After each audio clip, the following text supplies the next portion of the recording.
A mais um Papo Ninja, hoje aqui com o Lobo. Deixa eu fixar aqui para a gente já começar.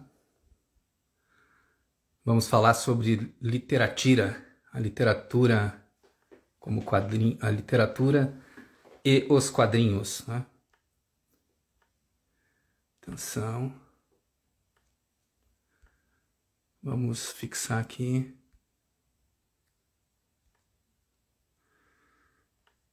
Daqui a pouquinho tá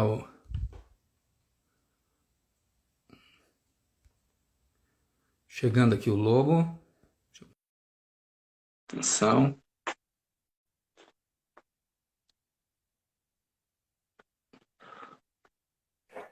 Salve! Aí, salve, Lobo.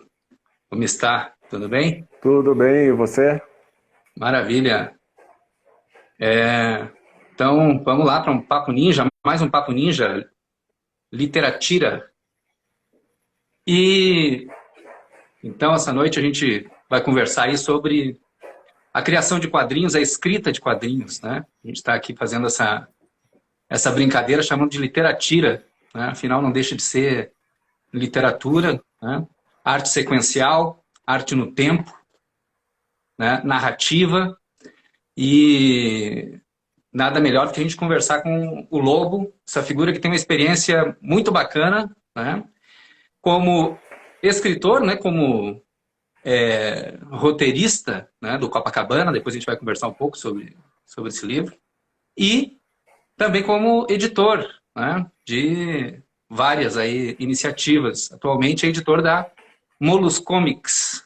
Foi editor também, né, das editoras Desiderata, né, que depois tu puder falar um pouquinho, Isso. essa editora super bacana, várias figuras, né, bem importantes dos quadrinhos, né, no Brasil, estiveram por lá.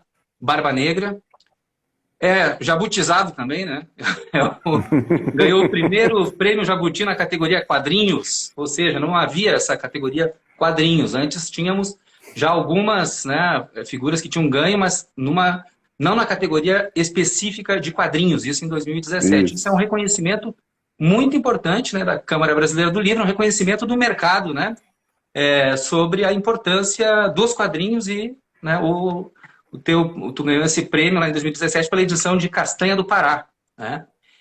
Isso mesmo. Também foi curador da Bienal de Quadrinhos de Curitiba em 2016, né? Esteve lá por Paris, no Salão do Livro, né, de Paris, em 2015. Enfim, Primavera Literária. Copacabana está publicado, né, não só no Brasil, mas em Portugal e na França, né? E é uma grande, né, enfim, uma grande iniciativa com uma repercussão bem legal com textos teus, né, um texto teu e, né, as ilustrações de desenho do Odir, né, do Odir Bernardi. Então, bem-vindo, Lobo. Primeiro eu queria que tu conversasse um pouco com a gente sobre a experiência, né, desse livro, a experiência do Copacabana. Depois nós vamos partir para os outros temas, mas se tu puder começar aí Ah, com claro. essa... Como é que foi, né, essa experiência, como é que foi a escrita, né, desse livro? Boa noite. Boa noite. Antes de tudo, eu queria te agradecer pelo convite, né? E também agradecer o espaço aqui da Mídia Ninja. Muito obrigado. É muito bom ter um novo espaço para se falar de quadrinhos. Sim.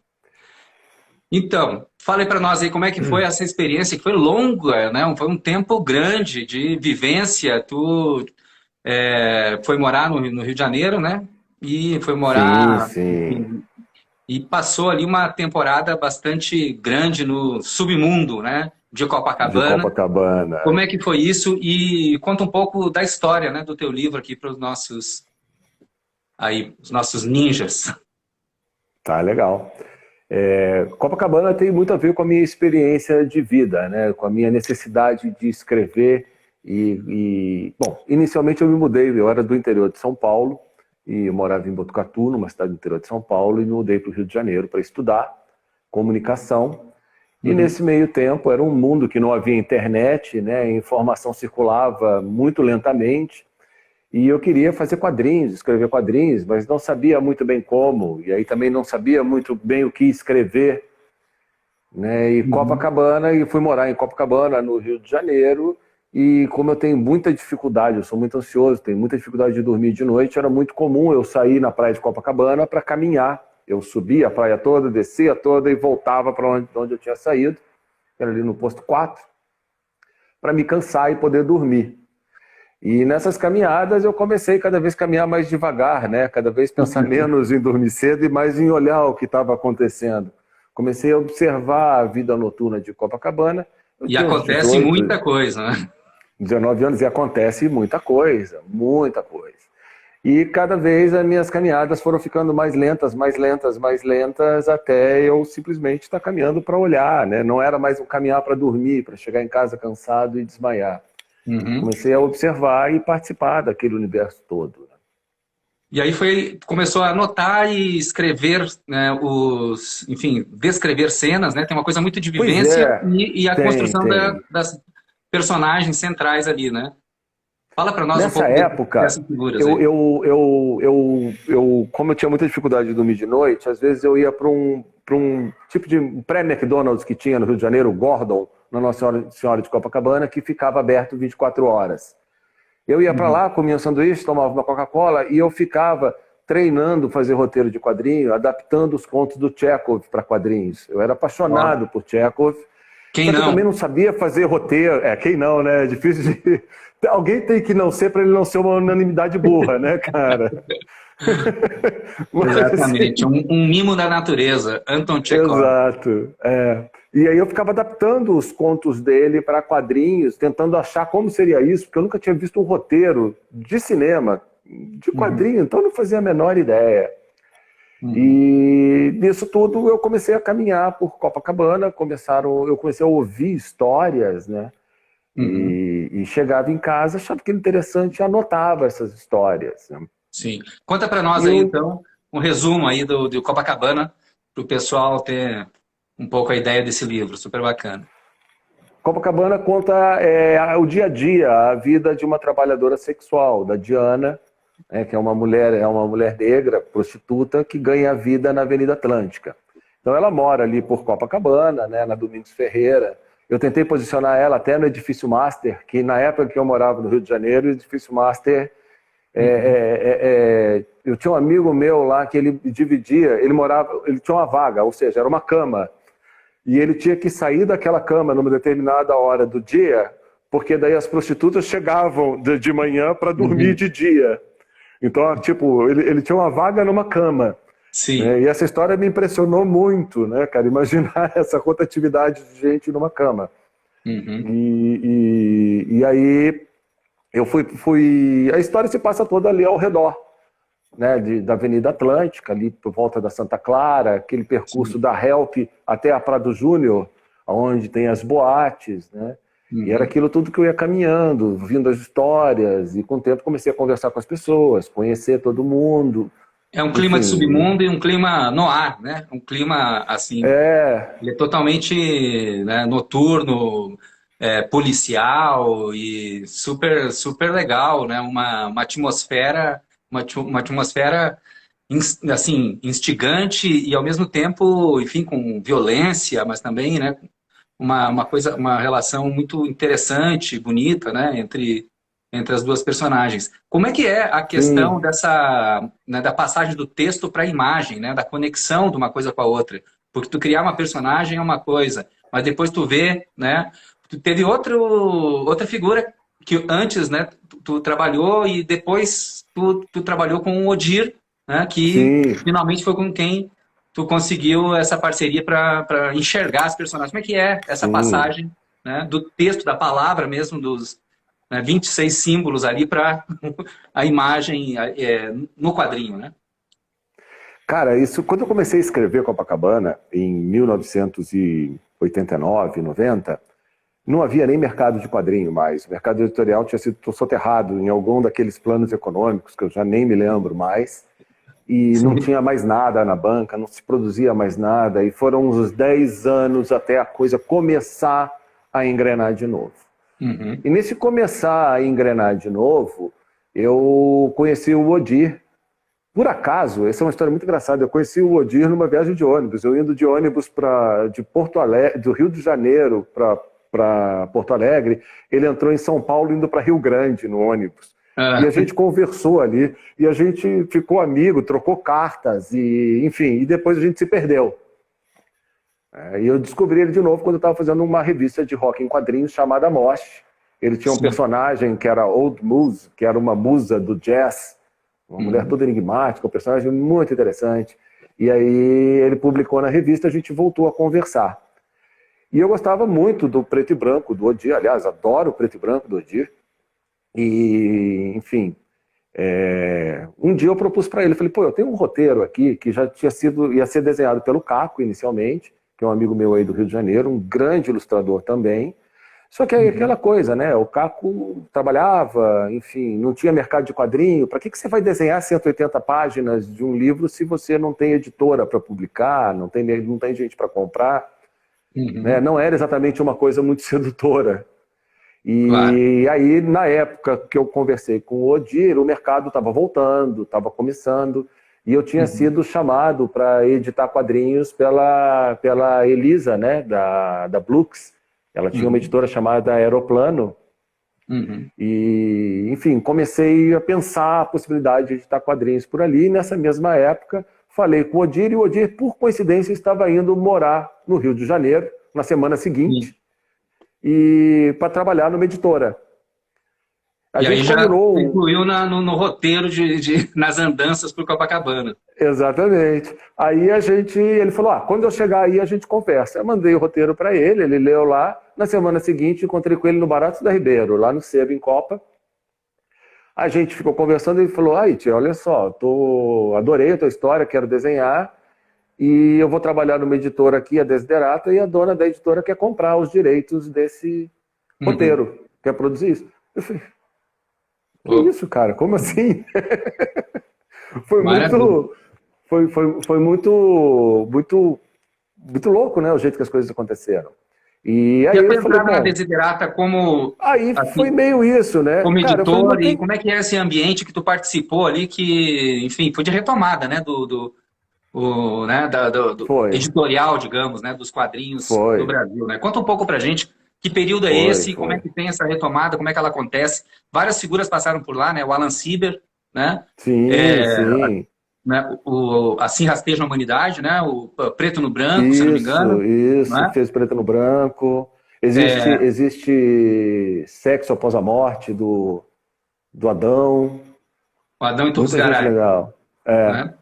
Quem mais passou por lá? Claro, foi sensacional, né? Aquela experiência lá. Muita gente. Foi muita gente.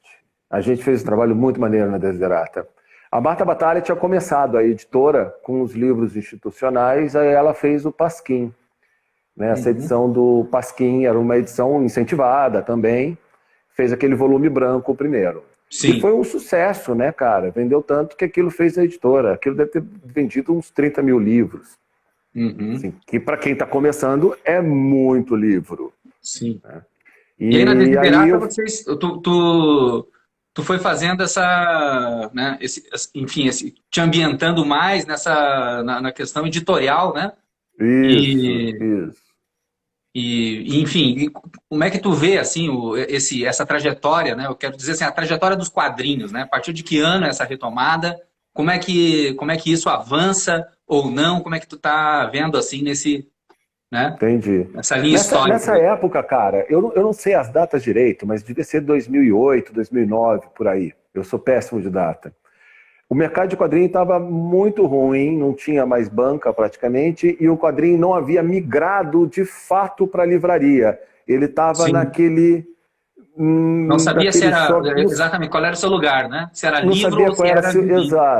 Exato. E a gente que fazia um trabalho autoral, que é um trabalho de pouco alcance, tinha que lidar com a banca, que era um sistema de distribuição de massa. Então era uma realidade muito cruel você ter que fazer uma revista e fazer 30, 40 mil exemplares de uma revista para vender 1000. Sim. Né? Então era um lugar em que as coisas não estavam mais acontecendo e ele estava migrando para a livraria. E quem estava fazendo esse movimento na época era muito a Conrad, né? A Devir. que são editoras de muito trabalho de resistência, que sobreviveram àqueles períodos horrorosos de inflação e depois de planos econômicos, atrás de planos econômicos, de crises chinesas, uruguaias, tinha crise... Como é que era? Eu me lembro que teve uma época que veio alguma crise de algum canto, e, enfim, milhares Sempre delas. vem. Sempre vem crise de algum canto. Sempre tinha aquelas crises, todos que rebatia aqui, aí era mó rebordosa aqui, né, cara? Pois é. Enfim... E eles então, coordenaram mais ou menos essa ida, essa movimentação do quadrinho, da banca para a livraria. E a Desiderata chega no momento em que a livraria começa a ser algum lugar. Sim. Tá? É interessante, lá no início dos quadrinhos, né, digamos, né, no Brasil, né, teve uma revista chamada Tico Tico, em 1905, que chegou a ter 100 mil, tiragem de 100 mil exemplares semanais, né? Aí depois teve a própria Gibi, né, que deu o nome para, né, as histórias em quadrinhos. Para a categoria, né? Né? E lá nos anos 30 daí, né? Mas com também, né, uma enorme, né, tinha uma expressão muito grande do ponto de vista de alcance. Muito, né? Muito. E aí depois isso tem uma queda aí, né? Tem uma quebra nos anos 60 com a resistência, né, à ditadura e com uma outra forma de trabalhar os quadrinhos, né? E aí, como tu fala, tem essa retomada aí, tem uma coisa meio underground também, né, nos anos 70, 80, né, 80, 90, né, e aí tem umas figuras que vão saindo do próprio Pasquim, né? Sim, a maioria sai do Pasquim, né? Angeli, Laerte, os caras do Cacete Planeta, né? Alguns trabalhavam, o Reinaldo, se eu não me engano, o Reinaldo era, assim, do Pasquim. Acho que o Hubert também era ilustrador do Pasquim. Pois é, e essas figuras vão migrando daí para né, assim, ou são tirinhas de jornal, né, no caso, que são esses grandes expressões, né, aí dos quadrinhos, né, diário, né, que é uma coisa impressionante, uma capacidade de síntese, né. E produção, né, cara, porque é muito quadrinho por dia, uma tirinha por dia é coisa beça, né. É muita coisa, realmente, né. E daí essa transição que vai culminar, eu diria, né, nesse 2017, que é a valorização como livro mesmo, entendeu? Como o mercado dizendo, né, que quadrinho é algo, né, enfim, que é parte da cultura editorial, né? Como é que tu vê? Cara, para mim, eu liguei diversas vezes durante a minha vida para a CBL e para o SNEL, para ver se nas pesquisas dele tinha alguma informação sobre quadrinhos. Para saber se tinha alguma informação sobre quadrinhos. Nunca tinha nada, né? As grandes instituições não olhavam para a gente, né? Agora, pelo menos, a gente já é uma categoria no Jabuti, né? Mas o dia perfeito, né, que a gente não pode parar de sonhar, vai ser quando tiver o Jabuti de quadrinhos com todas as categorias, como tem o de literatura, né? Sim, daí... Aí é o mundo perfeito, mas nós temos o HQ Mix, que já é isso, né? Que é uma premiação nossa, criada pelo Jal e pelo Gual. São dois super lutadores aí do mercado dos quadrinhos, duas pessoas fundamentais na história do desenvolvimento do quadrinho no país, né? Então, e como é que tu tá vendo, assim, a questão, né, da valorização social do quadrinho nesse momento, entendeu? No Brasil, né? É real? É uma coisa mais de nicho? Como é que isso está dentro da cultura leitora brasileira? A gente está retomando isso, né, o Jefferson, porque as décadas de 60 e 70 e 80 foram de muita repressão ao quadrinho, né? Enfim, todo o quadrinho... Tanto que, por exemplo, quadrinho, o preconceito é tão grande que quando você fala em quadrinho, as pessoas já te associam ao infantil, ao Maurício de Souza imediatamente. Quando eu falo que eu faço quadrinho adulto, já te associam à pornografia. Né? Então, assim, é como se não existisse nada no meio entre essas duas coisas, né? Sim. Então é complicado, sim, você tem que explicar para as pessoas, você tem que reeducar as pessoas, porque elas liam quadrinho quando eram crianças, havia quadrinho para adolescente, para adulto, havia passagem, né? Nesses 30 anos aí do Brasil, tudo se quebrou e você passa a ter o quadrinho de criança e o adulto, que é o pornográfico. né? E não há passagem, né? Não há continuidade de leitura. Sim. Tem uma E aí, com tradição o também, tempo, né? No pornográfico, ou né? também temos. Tivemos O grandes Zéfiro, editoras com né? quadrinho pornográfico. A editora Outubro, se eu não me engano, era uma editora que publicou muito quadrinho pornográfico bom, né? Uhum. Mas é que são dois extremos, né, do Sim. mercado. E o que aconteceu nesses últimos tempos é que a gente começou a preencher essas lacunas. Então, assim, Uhum. pô, você tem 40 anos de idade, mas você tinha que ler super-herói porque era o que tinha na banca. Aquilo já não te interessava mais tanto, né? O drama do Sim. Homem-Aranha já não era mais o drama que você queria acompanhar. Então, assim, agora você consegue ter uma continuidade de mercado. Então, uma menina pode começar a ler Maurício de Souza, depois vai ter mangá, depois vai ter um Sim. quadrinho adulto para ela, vai ter quadrinhos feitos por mulheres para ela. Enfim, Sim. antigamente isso não havia, Uhum. né? Não Bom, havia. e tu pode assim nos dar um panorama dessa produção atual? O que que tu tá percebendo aí, do ponto de vista autoral mesmo? Quem é que está fazendo coisas legais? Aí eu quero dizer uma coisa que eu acho que é mais importante do que isso, Jefferson. Hum, Eu não faço ideia mais de como está o mercado de quadrinho. Porque é hum, tanta gente nova chegando, é tanta sim, coisa nova aparecendo, que que finalmente bom, ele né? é como ele tinha que ser. Você não consegue acompanhar mais com. Até 10, 15 anos atrás, eu conhecia todo mundo mesmo. Sim, Hoje em dia, eu não conheço um décimo mais das pessoas. E que sempre legal, hein? chega gente nova, de lugares que você não imagina, fazendo coisas que você nunca pensou que fossem ser feitas. É muito bom como leitor você viver esse momento. Embora a gente tenha toda essa diversidade hoje em dia, o Uhum, quadrinho ele sofre de todo o problema que a literatura, que o suporte livro sofre no Brasil. A claro. gente tem poucos leitores, né? E Uhum, como o quadrinho foi muito sufocado no seu crescimento, e ele volta a ser engatinhar agora, né? A gente mal ocupou os espaços de idade, para leitura de idades, né? Enfim, tem quadrinho hoje para todas as idades. A gente mal uhum, conseguiu preencher isso. Então a uhum, gente agora está conquistando novos leitores, né? uhum. Por exemplo, em Brasília tem a Jornada Literária do Distrito Sim, Federal, que sempre faz um trabalho de divulgação de quadrinhos nas escolas maravilhoso. A gente sim, não vai uma sentir maravilha. isso João agora, Bosco, talvez a nossa geração não sinta, não perceba isso na João pele, Bosco né? Bezerra Porque Bonfim, né? E a isso, Marilda Bezerra, que e a faz um trabalho Marilda, maravilhoso, né, em todo o entorno aqui, né? Todas as regiões administrativas de sim, Brasília. Isso sim. é muito legal. E apresentando os quadrinhos, né, como ponto de entrada para a leitura. Eu acho que eu queria falar contigo sobre isso. Como é que tu vê isso? Como é que foi para ti? Né? Para mim foi muito Sim, importante, né? É um ponto de sim, entrada sim. mais importante, porque não tinha Cara, livro na minha casa, mas tinha gibi, né? E era uma coisa mais barata e uma coisa que tinha enfim, despertava um interesse muito grande, né? Tô falando lá dos anos imediato, 70, né? Aquilo né? pulava colorido, né? Aquelas coisas mal coloridas ainda na época, mal impressas, mas aquilo saltava aos olhos, né? Cara, Então, eu aprendi a ler com a minha mãe lendo gibi para mim. E aí, de uhum. tanto olhar aquilo ali, eu comecei a associar as palavras, as palavras escritas, né, aos As sons, imagens ali, né? às imagens. E quando eu fui ser alfabetizado, eu me lembro que eu demorei Como eu comecei a ser alfabetizado, eu não entendi muito bem o que estava acontecendo. Quando eu consegui entender, uns 3 meses depois que começa o negócio, falei, mas o que eles estão fazendo é aquilo que eu já fazia Sim, no gibi. Eu não sabia que aquilo era exatamente ler, que eu aquilo era estava ler. aprendendo a ler como estava escrito no gibi, né?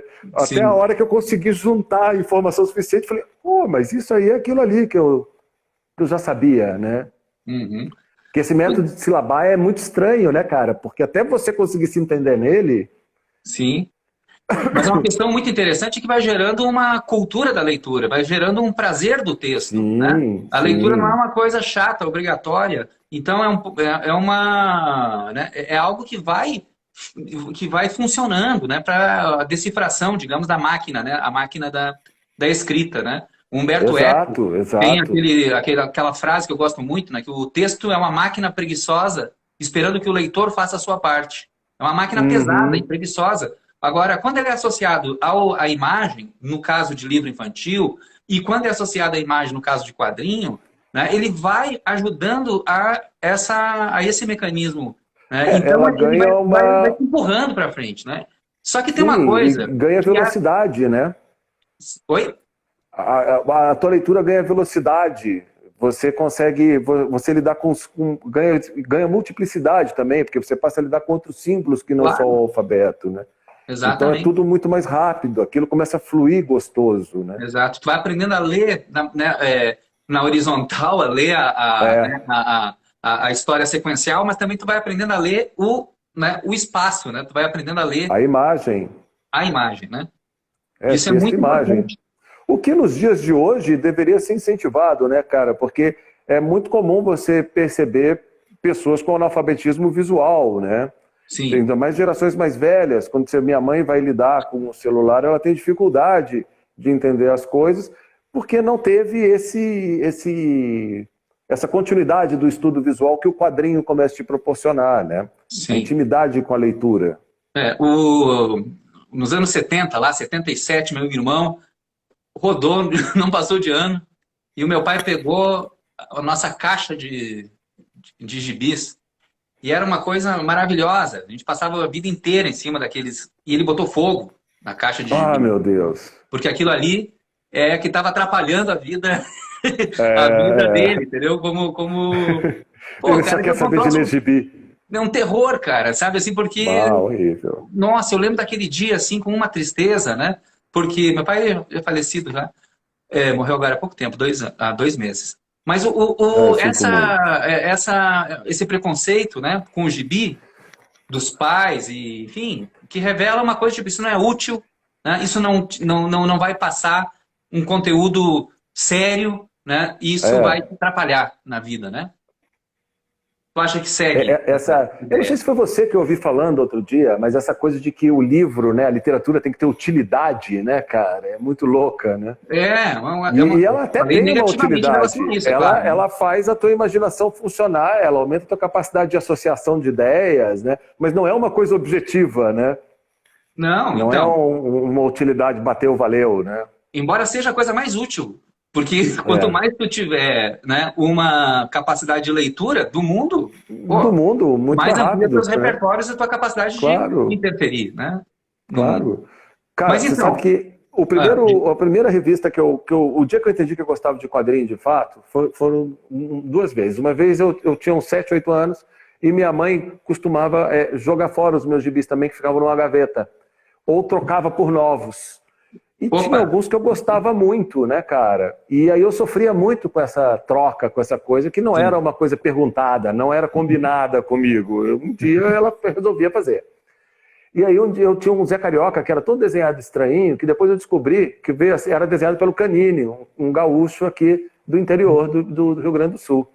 Uhum. Mas eu era criança, eu não sabia. E aquele Zé Carioca tortinho, putz, eu achava lindo aquilo. Aí eu peguei pela primeira vez um gibi e guardei dentro de uma caixa de sapato e escondi a caixa de sapato atrás dos livros do meu pai, que era para minha mãe não achar e a minha coleção de gibi poder existir.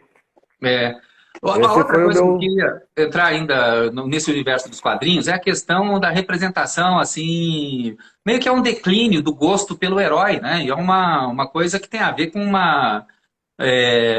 inclusive assim, com uma consciência trágica, né? Uma consciência diferente da Uhum. representação da realidade, né? Que nós temos hoje. Sim, sim. E que vai amadurecendo com o tempo, né? Então, aqueles personagens de HQ, né, eu tô falando de um outro momento, né? Um momento já ali Sim, da sim. adolescência e tal, né? Aqueles super-heróis, por exemplo, eles já não fazem mais tanto a cabeça, né?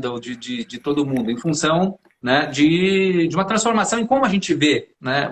A própria ideia de, Sim, o mundo, né? né? Como é que tu vê E a isso? possibilidade de outras leituras, né? Sim, Por exemplo, eu nunca curti muito super-herói, mas quando eu cheguei naquela idade de 11, 12 anos, não tinha outra coisa para eu ler, eu já não gostava mais tanto assim dos infantis, eu queria alguma coisa diferente, eu fui para o super-herói. E fui muito feliz ali, durante muitos anos, gostei de sim. muita coisa. Mas assim, sempre que eu tinha um acesso a Hugo Pratt, ou um quadrinho argentino, alguma Então, coisa da Europa diferente, eu me agarrava naquilo. uhum. Eu me lembro até hoje, o dia que eu li O Homem que Sabia Voar, do Will Eisner, eu fui cuidar de um tio meu que era alcoólatra, tinha parado de beber, Ele morava no Rio de Janeiro. E ele tinha uma biblioteca gigantesca com muitos quadrinhos. E ele tinha essa coleção do gibi. Então, como eu não tinha muita coisa para fazer, eu fui com a minha avó, acompanhando a minha avó, eu tinha uns 14 anos, eu passava o dia inteiro lendo os livros dele e o gibi. E o primeiro gibi que eu abri dessa coleção, eu li essa história do Guerra de Chernobyl, o Homem que Sabia Voar. Cara, eu fiquei tão arrepiado quando eu terminei aquela história que eu pensei assim, pode fazer quadrinho assim? Porque até então eu só tinha visto coisa infantil, super-herói, uma outra coisa. Aquilo mexeu com a minha cabeça de um jeito que eu falei, cara, se pode fazer quadrinho assim, é isso que eu quero fazer na minha vida. Sim. E tem né, enfim, os argentinos lá, o Eternauta, né, que é uma... Sim, o Osterheld, né, que é esqueci o nome do desenhista agora, que é maravilhoso, maravilhoso, maravilhoso. Daí Eu já estou não... até agora aqui com o livro da figura, que é do Ernie Pike, do Osterheld, com o Hugo Pratt. É maravilhoso.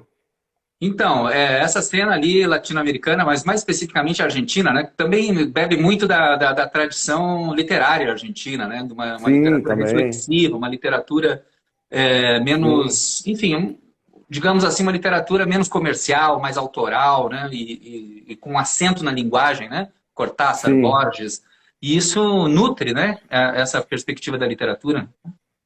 Ou dos quadrinhos, né? Eu acho que nutre, né? Porque o quadrinho que eu faço, pelo menos, ele é muito similar à literatura, né? Eu não tenho um personagem, assim, que eu tenha que escrever sempre sobre ele. Pode Sim. ter também, mas não é isso. Meus personagens funcionam em relação às histórias que eu quero contar, né? Em coisas diferentes. Quer dizer, no meu caso, não muito, né? Eu sou autor de um livro só. O meu próximo livro vai sair agora esse ano. Sim. Vai se chamar Love Story e é uma espécie de um spin-off de Copacabana. Pois é, mas assim, a questão aí, voltando para, né, para esse, digamos assim, amadurecimento, amadurecimento quer dizer, esse público adulto que consome um tipo de literatura, de quadrinho e literatura, estou falando o tempo todo literatura e quadrinho, porque eu quero lembrar numa frase, que na verdade é um artigo do Ronaldo Celistre, que se chama A Queda do Muro de Gotham, que é um artigo sensacional, muito difícil de encontrar, infelizmente. Saiu na revista Vox, em 2001. É um artigo sensacional mostrando o quanto nos quadrinhos, o Ronaldo Celistre é músico, vocalista da Dumb Laser Vampires, né, figuraça. E essa ideia, né, de a gente tem que parar com esse muro entre literatura e quadrinhos, mostrando exatamente. Né? E é sensacional essa ideia. Porque se tu pegar inúmeros exemplos, né, são muito, muito qualificados do ponto de vista de aprofundamento filosófico, né, de aprofundamento, né, da subjetividade, psicanalítico, etc. Nossa, você pega o Cidade de Vidro, do Paul Auster, por exemplo, para mim é um exemplo exatamente. O livro é maravilhoso e a adaptação para quadrinho é maravilhosa também. E os dois contam a mesma história, ambas com profundidade, cada um do seu modo. É muito lindo de ver isso. E nós temos aí também uma cena, né, queria que tu falasse um pouco aí, internacional, tipo o Spiegelman, né, o Maus, né? Essa retomada do quadrinho autoral acontece mais ou menos no mundo, né? E vem um pouco na esteira do Maus, do Art Spiegelman, né? Começa com o Will Eisner, que cria o livro Graphic Novel, né, para convencer um editor de que aquilo não era quadrinho, era uma novela gráfica, porque era uma história maior, que até então os quadrinhos eram sempre histórias nos Estados Unidos, né? Histórias pequenas, revistas com coletâneas. Não havia essa tradição como existia na França já de ter histórias maiores, de 40, 80 páginas. Ele inventa esse termo graphic novel aí para dar um migué no editor e consegue. E aí vem o Art Spiegelman com o quadrinho autoral com o Maus, né, onde ele conta a história de vida dele, a relação dele com o pai, tendo como pano de fundo a Segunda Guerra Mundial. É um livro cheio de simbologia, é um livro maravilhoso, ganhou o Pulitzer, né? Sim. Ou seja, um prêmio como reportagem, não ganhou como quadrinho. Ganhou o Jabuti americano. Ganhou o Jabuti americano, né, cara? Tipo, o Oscar é o Jabuti do cinema, né? Aí E também nessa esteira toda vem o mangá com um jeito diferente de contar a história até para os adolescentes.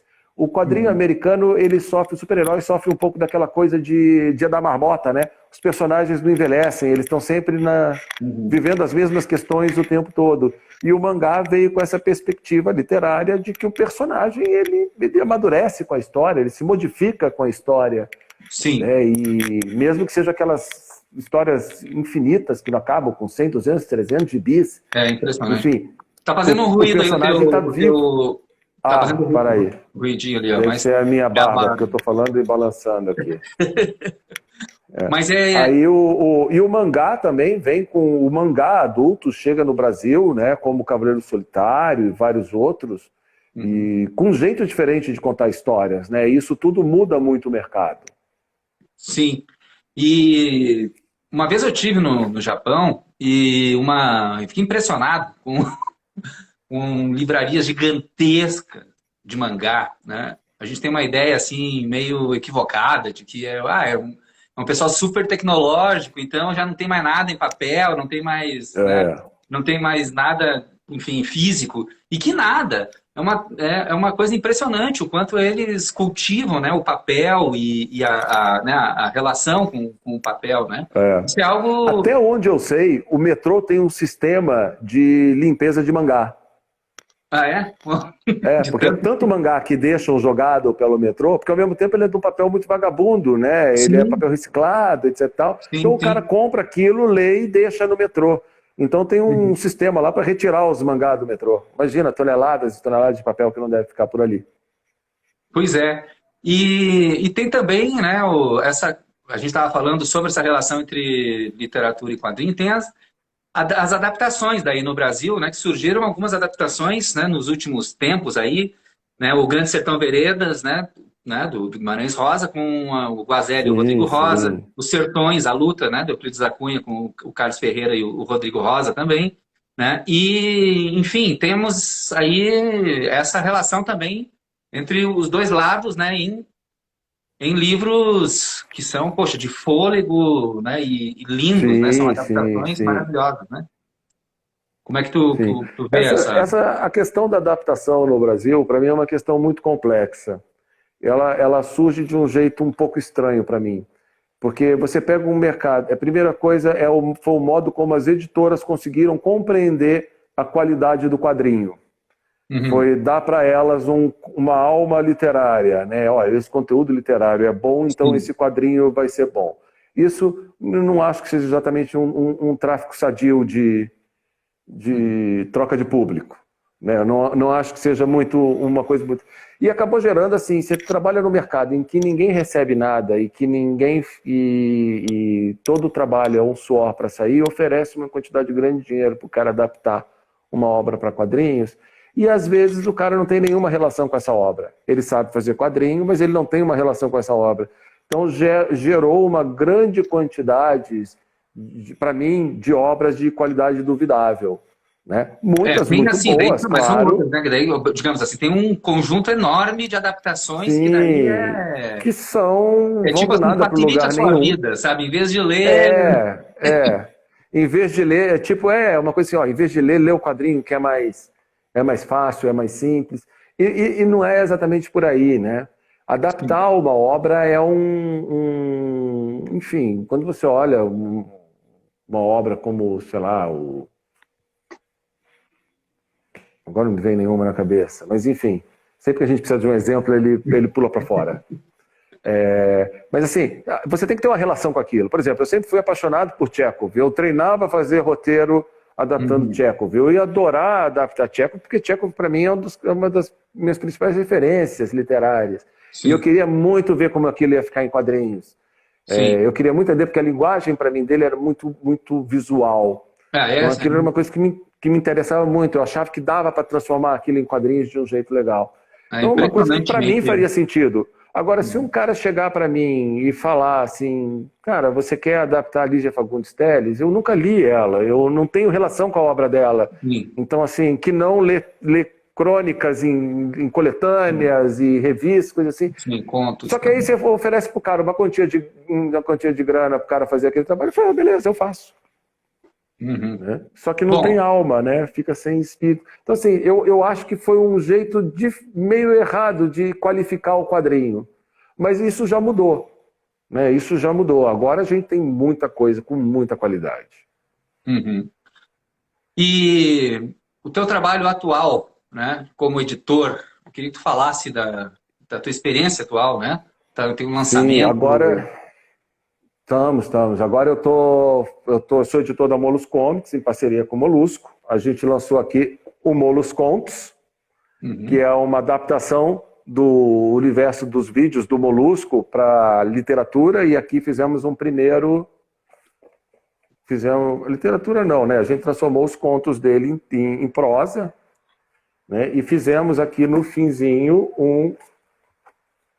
uma adaptação para quadrinhos, que a gente viu que funcionou bem também. E ele tem Uhum. esse acabamento, né, para ser a Bíblia da Sardola, é um livro de Molos Contos, uma aventura canábica, né? Então, somos uma editora antiproibicionista. Super bonito. Pode me mandar aqui para o Escritas Ah, Ninja, um claro! exemplar? Mando sim, claro. Depois me passa o teu endereço direitinho. E agora a gente acabou de terminar o financiamento coletivo o Diário de uma Mãe Conheira, da Maíra Castanheiro. Continuamos com ele em pré-venda no nosso site, na moluscomics.com.br, porque o livro entra em gráfica semana que vem, até ele entrar em gráfica ele está em pré-venda com desconto. Então quem quiser aproveita e dá um chego lá na Molus Comics. Fala um pouco sobre esse livro aí, o que ele tem de legal aí para a turma Mídia Ninja? Do Molus Contos? Não, do que tu vai O, lançar. o Diário de uma Mãe Conheira, cara, é um livro muito, muito interessante, é muito bonito, que mostra são crônicas escritas pela Maíra Castanheiro, né, sobre sexo, drogas, rock and roll, maternidade, feminismo e a vida que ela leva. E ela conta de uma forma muito aberta, muito, muito, muito honesta o dia a dia dela, as questões dela, os problemas que, enfim, fumar maconha Uhum. ocasionou na vida dela por causa da sociedade, não por causa da maconha em si, né? Uhum. Enfim, e ela divide, é um texto, é literatura beat pura, sabe, cara? É muito Uhum. legal você ver alguém fazendo literatura beat no Brasil com a nossa pegada ali, tem o nosso Uhum. DNA. E o Leandro Assis, né, que me passou os textos dela, eu entrei em contato com ele, aí ele me passou os textos dela, e, cara, quando eu li, eu fiquei maravilhado. Uhum. Imediatamente você vê e fala, nossa, como é que isso aqui ainda não virou livro, né? Uhum. Aí a gente abraçou a ideia para ser o nosso segundo livro da editora. Uhum. Vocês têm trabalhado com esse sistema de financiamento coletivo? Como é que está funcionando Financiamento essa? coletivo no geral, cara. Eu já tive sociedade com investidor, com empresa investidora, investidor multinacional. Essas relações nunca dão muito certo, porque sempre tem muita disparidade, né, de poder do capital contra quem trabalha. Sim. E as decisões acabam tomando umas curvas que não funcionam muito bem. Uhum. E dessa vez a gente optou por começar devagarzinho, vamos fazer uma editora aos pouquinhos. Eu não quero publicar 100 livros por mês, eu quero fazer a quantidade de livros que eu consigo fazer. Uhum. Claro que a gente quer crescer, quer fazer mais livros, mas eu não quero fazer 40 livros por mês. Uhum. E, enfim, aí a gente começou a fazer e usa o financiamento coletivo como forma de catapultar os livros financeiramente, e que já era uma prática muito comum no mercado editorial, que é a pré-venda de livros. Só que antes acontecia pelas livrarias. Sim. Agora você usa a plataforma, como o Catarse, como o Apoia-se, Sim. né, o Benfeitoria, para catapultar o seu livro para esse primeiro público interessado, né, que te ajuda a Uhum. viabilizar e a formatar o produto. Uhum. É, uma outra parte da nossa conversa aqui é sobre a escrita criativa e os quadrinhos no sentido de dar aula mesmo, entendeu? De fazer uma Uhum. oficina. Tu tem uma oficina infinita, né? A Sim, Quadra Amarelo tem que a sua acabou? oficina de escrita criativa. A gente está sempre em diálogo, né, sobre É, é. né? Uma coisa que eu acho que é importante, né? Já tem um amadurecimento tão grande de uma escrita criativa brasileira, né? O Assis Brasil, Sim, Marcelino Freire, sim. Raimundo Carreiro, né? Enfim, nós, né, da Quadra Amarelo, e tu tem tua experiência, tem um monte de gente super bacana. E eu queria que tu falasse mais especificamente disso, escrita criativa e quadrinhos, né? Como é que está funcionando isso? Como é que é sabe, o interesse das pessoas em aprender como é que se cria, né, escrita para quadrinhos. Tu sabe que uma coisa bem interessante, né? Esse meu roteiro, essa minha oficina de roteiro, ela foi criada em função das minhas necessidades de aprender. Eu comecei a criar essa oficina sem saber em 1979, quando eu precisava entender como é que eu ia escrever um roteiro. E eu não sabia como fazer um roteiro de quadrinho. Eu nunca tinha visto uma página de roteiro de quadrinho. Mas eu sabia como se escrevia a redação, né? Então eu tinha aula de redação, tinha começo, meio e fim lá, né? No primeiro parágrafo você coloca as suas premissas, aí justifica cada premissa em cada parágrafo, finaliza o seu texto. Beleza, tinha isso lá. Aí eu consegui comprar uns livros que tinham roteiros de filme numa época. A Rocco começou a lançar, sei lá, Pulp Fiction, coisas assim, Cova Rasa, eu me lembro. E aí eu comecei a poder ver os filmes e ler os roteiros, né? Aí eu li o roteiro, vi o filme, aí li o roteiro de novo, vi o filme e tentava entender como aquilo funcionava. Então a gente começou a colecionar coisas daqui e dali, que aí eu via o cara falando de pintura, um falando como era o dia a dia dos escritores, e você via pensando essas coisas assim, meio que às vezes não tinham nada a ver uma coisa com a outra e juntando. Né? E aí, cara, tanta gente me perguntava coisa, ficava me pedindo dica, fazendo não sei o que, eu falei, vou organizar tudo isso que eu uso para mim, né? Por exemplo, eu roubei mesmo muita coisa daquele livro sobre criação de personagem que é de teatro brasileiro, esqueci o nome do autor agora. De quem? Eu esqueci o nome, é o... Está falando daquele livro do Augusto Boal sobre criação de personagens? Não é do Boal, é outro. Daqui a pouco veio o nome dele aí. Então, assim, ia pegando coisas assim de psicologia, de coisas que eu ia aprendendo, que eu ia, por acaso, topando com elas, né? Mas ia batendo lá no corpo fala, ia batendo nessa relação. Aí você vai pro corpo fala, exato. Você pega essas coisas todas e começa a ver que tem ali, que tem elementos que você consegue usar, que você consegue puxar e fazer. E aí eu fui criando meu modo de escrever roteiro, até que finalmente, depois eu tive acesso a um roteiro. Aí em 1991, 93, teve a Bienal de Quadrinhos do Rio de Janeiro, eu era estagiário da Bienal. Aí eu vi um monte de roteiro, conheci um monte de roteirista. Aí eu meio que resolvi minha vida, mas continuei sempre catando as coisas aqui e ali. Aí um dia eu juntei tudo para fazer essa oficina. E comecei a dar minha oficina lá, oficina infinita. O cara chega quando quer, sai quando quer, resolve o que precisa. Se ele quiser fazer 2 aulas, ele faz. Se quiser ficar 1 ano, fica. Né?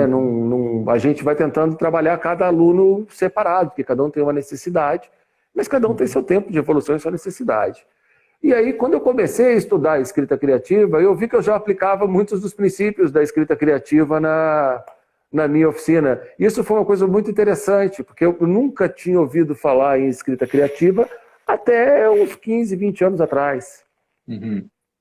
Eu vim morar aqui em Porto Alegre há 10 anos. Foi quando eu comecei a estudar mais, a perceber essas coisas de escrita criativa e procurar mais informação. Né? A PUC e inúmeras. Aqui no Rio Grande do Sul é muito simples o acesso, né? Na mesa do bar você tem o Jefferson Assuntinha, né? O Jefferson Assunção explicando o que era escrita criativa, né, Jefferson?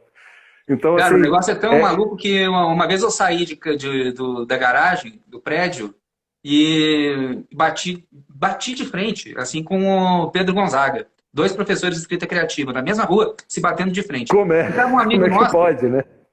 Tá um amigo nosso, Yuri Freiberg, disse assim, se eu contar isso, entendeu? Que em Porto Alegre, os professores de escrita criativa se fecham na rua, ninguém vai acreditar, entendeu? Mas é assim mesmo. Aqui já está tendo mais professor do que aluno, se bobear. Não, teve uma mesa muito desenvolvido o mercado aqui. Teve uma mesa na Feira do Livro de Porto Alegre, de uns anos atrás, que era assim, oficinas de escrita criativa, né, em Porto Alegre, né? Oficinas de escrita criativa em Porto Alegre, balança uma árvore e caem 10 autores, entendeu? Tipo, 10 professores, porque mas é uma coisa impressionante, né? Que, por isso eu fugi de Porto Alegre, estou em Brasília, né? Sim, um pouco cara, mais, aqui não tem mercado mais. Eu não bato de cara com... O bom do Brasília é que você não bate de cara com ninguém, né? Mas não bate de cara, pelo menos, com o professor de escrita criativa, né? Cara. Tô brincando, porque, óbvio, troco muita ideia com eles, né? Então, Mas aqui aí em Porto Alegre eu comecei a ter mais acesso à escrita criativa e quando eu fui me aprofundar mais para entender o que é, eu vi que eu já aplicava muitos dos conceitos, que na verdade acaba sendo muito a ver com a lógica de você narrar uma história, né? E as sim, diferenças de técnica da literatura para o quadrinho, sei lá, para a prosa da poesia, de não sei o quê, às vezes são cinema. mais técnicas, cinema, às vezes são mais técnicas do que realmente conceituais, né? Uhum. No fim, tudo é muito parecido, né? Erros de construção de personagem são os mesmos em qualquer, Em qualquer coisa, né? né? Até uma piada, né? Isso aí. Exatamente, acertos de linguagem, de diálogo, né? Que são, no teu livro, por exemplo, Copacabana, os diálogos são sensacionais. Tem um Ah, muito centro, assim, obrigado. um centro do teu texto, né? É o diálogo e é um movimento, né? É um movimento difícil de se fazer. Os escritores muitas vezes narram bem, né? Descrevem bem, fazem Mas é porque eu digressão. era muito ruim. E meu Ah, pai, que lia as minhas redações, falava assim: seus personagens, eles são muito bons, mas eles não sabem conversar. Eles não conversam. E aí eu ia fui fazendo, até que eu vi Pulp Fiction, que, claro, para quem gosta de diálogo, para quem tem problema em diálogo e presta atenção nisso, é um exemplo libertário, né? De falar, então eu posso fazer mais assim. sim. E uma coisa, né? Eu já paguei muito mico escrevendo, assim, eu trabalhava com publicidade, aí quando eu não tinha trabalho eu ficava fazendo os meus roteiros. E Aham. eu faço os diálogos todos em voz alta e às vezes interpreto em pé eles para ver se estão funcionando. E às vezes você está escrevendo distraído num lugar público, quando você vê você está em pé assim, dando o texto do personagem, falando as coisas, está todo mundo parado olhando para você. Então, Aconteceu teu comigo pai foi algumas aí vezes. uma ajuda, professor de escrita criativa, te ajudando nos Meu diálogos. pai é um grande leitor. Meu pai é um Uhum, grande leitor. Meu pai lê bula de jornal, se precisar. uhum. Se ele não tiver nada à mão, né? Ele Sim. lia jornal diariamente, então havia o hábito da leitura, a gente via meu pai lendo jornal, ele sempre tinha livros enormes que ele estava sempre carregando para tudo que era lado, e a gente tinha Aham. uma pequena biblioteca em casa, o que seria o quarto da empregada, na nossa casa era uma biblioteca. Uhum, Enfim, eu tinha muito acesso a livro, né? E tinha muito uhum. exemplo. A minha mãe lia muito Bianca, Bruna, Júlia, aquelas revistas amorosas. Então, assim, sempre Sim. tinha Isso gente acaba lendo em entrando casa. no Copacabana também, né? Porque o escritor lá, Sim. Ah, né? sim. Li muito dessas revistinhas que ficava lá em casa. Né? Assim como Sim, eu li os livros do meu pai, lá de ficção científica, meu pai adorava ficção científica, eu li essas Júlia, Bianca, Sabrina. E é sim, uma delícia de você ler, porque você, quando é criança, tem muita dificuldade de ler, né? E esses textos são muito fáceis, né? Assim, são sim. você lê, você se sente um adulto lendo, né, cara? Olha, eu estou É, conseguindo ler isso e entender o que está acontecendo aqui. mas é muito engraçado como tu usou bem essa, né, essa ideia, né, daquela história dentro da história, né? Essa história Ah, que bom, que bom. banal, né? Essa história com outro nível entendeu? De conflitos, com, né, uma coisa assim, água com açúcar dentro da história, exatamente Eu gosto muito disso. porque era uma leitura. Aquilo faz um fundo muito bom, né? Porque vai criando uma perspectiva, né? Sobre Sim. a parte, enfim, né? A linha de cima, né? Ela cria E uma... matou muito a minha vontade de escrever um livrinho de Júlia, Bianca, Sabrina, né, cara? Porque é muito gostoso aquilo, né? É muito clichê atrás de clichê, é um Sim, quebra-cabeça gostoso de encaixar. pois é. E aí tu usou aqueles clichês de uma maneira muito bacana dentro né, é, de uma estratégia, né? Numa estratégia que gerou uma ressonância para dentro da história, porque acabou que a relação assim amorosa dentro da história é uma relação que, no fundo, né, a prostituta ela quer aquela, né, a personagem, né, ela quer Sim, aquele tipo de relação amorosa e talvez o escritor também. Isso é uma coisa bonita que acaba gerando, né, um fundo falso no texto, né, mas com ressonância para dentro sim, do texto do ponto de vista de estrutura. Eu sim, gostei muito. sim. E eu usei um pouco aquilo, na época eu não tinha muita certeza, né? Quando você escreve, você às vezes não entende muito bem, mas hoje eu vejo melhor. Na época eu estava estudando muito sobre o que era o amor romântico, tentando entender. Eu lia muito livro Uhum. sobre sexo, enfim, sobre amor, essas coisas todas. eu queria ter feito um estudo mais profundo de psicologia nesse caso, né? Eu lia muita coisa. E é meio assim, é o mito do amor romântico contra a realidade do dia a dia, né? Que aquilo ali é total mito do amor romântico, né? Tipo, a mina que salva, a milionária que se apaixona pelo prostituto e salva e tira ele dessa vida. E o amor que eles tinham era verdadeiro, era um amor, não era dinheiro. Lobo, estamos indo para o final aqui da nossa conversa. Opa, passou rapidinho. Passa rápido, porque tem muita coisa legal para conversar, né, nessa relação de literatura e quadrinhos. A gente ficou, já faz anos, de fazer um trabalho conjunto. Um dia vamos fazer. É verdade. Né, chegará. Já fizemos bastante coisa juntos. Né? Chegará. Da gente trabalhar esses contatos aí entre literatura e quadrinho, porque é muito legal, realmente. Eu tenho, assim, certeza que é um ponto de entrada para leitura de literatura sensacional em qualquer idade, né? E é algo que é negligenciado, às vezes, no Brasil, sim, né? Sim. Tem já Olha, façam como a Jornada Literária do Distrito Federal, invistam, eles levam os autores de quadrinho, que no caso já me convidaram para dar várias oficinas para as crianças, vão sempre escritores, ilustradores.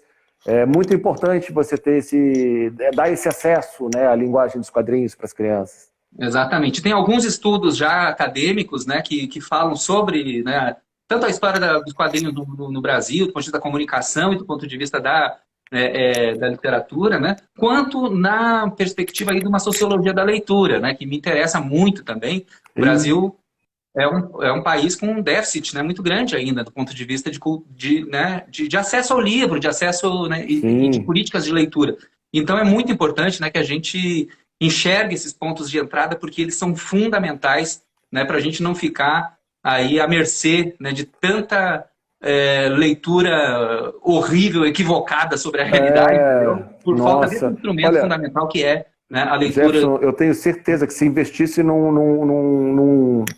enfim, num programa de leitura de quadrinhos de massa, a gente, em menos de 10 anos, melhorava muito o nível da leitura da nossa população. Ia migrar muita gente para a literatura, para a poesia, para a prosa, enfim, para a literatura técnica, porque ler é tudo, né? Não tem julgamento de valor. Né? O hábito da leitura ele é muito importante, não importa o que você leia, né? Claro, em vez de arma, gibi, né? Livros e gibi. Muito melhor. Camarada, super bacana. Um grande abraço e a gente Eu que te agradeço pelo convite. Nos próximos. Né? Foi assim um papo muito legal, um papo ninja muito bacana com o Lobo sobre esse tema que a gente está chamando de literatira, né? Que é a escrita dos quadrinhos. Né? E na semana que vem, dando sequência aqui ao nosso Papo Ninja, ao nosso, né, Escritas Ninja, que é essa parceria da Quadro Amarelo Escrita, né, que é a nossa plataforma de cursos de escrita criativa, e o Mídia Ninja. Na semana que vem nós vamos ter aqui o Papa da escrita criativa no Brasil, Luiz Antônio de Assis Brasil, às 19 horas, quinta-feira que vem. Né, que é o cara que trouxe a escrita criativa para o país. Então é imperdível. Né, é uma conversa assim com quem realmente formou gerações, né, de escritores no Brasil. E então estão todos convidados aí para o nosso próximo Papo Ninja. Muito obrigado a todo mundo e até então a quinta-feira. Valeu, Lobo. Até a próxima. Valeu, também. Jefferson. Obrigadão, cara. Muito obrigado, pessoal. Tchau, tchau. Falou.